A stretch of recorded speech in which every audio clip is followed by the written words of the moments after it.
ಇವಾಗ ಇದು fire burn ಆಗ್ಬೇಕು ಅಂದ್ರೆ ಫೈರ್ ಸುತ್ತಮುತ್ತ ಆಕ್ಸಿಜನ್ ಪ್ರೆಸೆನ್ಸ್ ಇರಬೇಕು.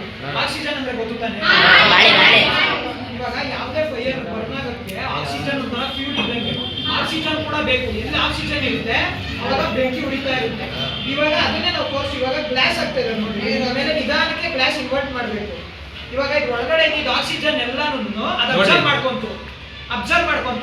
ಅಬ್ಸರ್ವ್ ಮಾಡಿ ಅದೇನಾಯ್ತು, ಕ್ಯಾಂಡಲ್ ಆಫ್ ಆಯ್ತು. ಈ ಗ್ಲಾಸ್ ಒಳಗಡೆ ಆಕ್ಸಿಜನ್ ಎಲ್ಲ ಖಾಲಿ ಆಯ್ತು.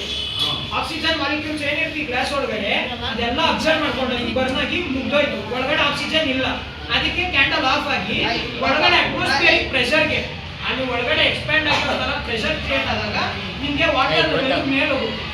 ಅರ್ಥ ಆಯ್ತಾ? ಯಾವಾಗ ಒಳಗಡೆ ಆಕ್ಸಿಜನ್ ಲೆವೆಲ್ ಕಮ್ಮಿ ಆಗುತ್ತೆ ಅವಾಗ ಅದು ಆಫ್ ಆಯ್ತು. ಕ್ಯಾಂಡಲ್ ಆಫ್ ಆಗಿದ್ದಕ್ಕೆ ಒಳಗಡೆ ಪ್ರೆಷರ್ ಕಮ್ಮಿ ಆಗಿದ್ದಕ್ಕೆ ಇಲ್ಲಿಂದ ಸಕ್ ಮಾಡಿ ನೀರ್ನ ಸಕ್ ಮಾಡಿ ಅದು ಒಳಗಡೆ ನೋಡಿ ಎಲ್ರಿಗೂ ಕಾಣಿಸ್ತಿದೆ. ಇದು ವಾಟರ್ ಲೆವೆಲ್ ಮೇಲೆ ಹೋಗಿರೋದು. ಅರ್ಥ ಆಗದೆ ಇರೋರು ಬನ್ರಿ, ಇಲ್ಲಿ ನಾವು ಇಲ್ಲಿ ತೋರಿಸ್ಬಿಟ್ಟು ಯಾರು ಅರ್ಥ ಆಗಿಲ್ಲ. ಏನ್ ಅರ್ಥ ಆಯ್ತು? ಆಕ್ಸಿಜನ್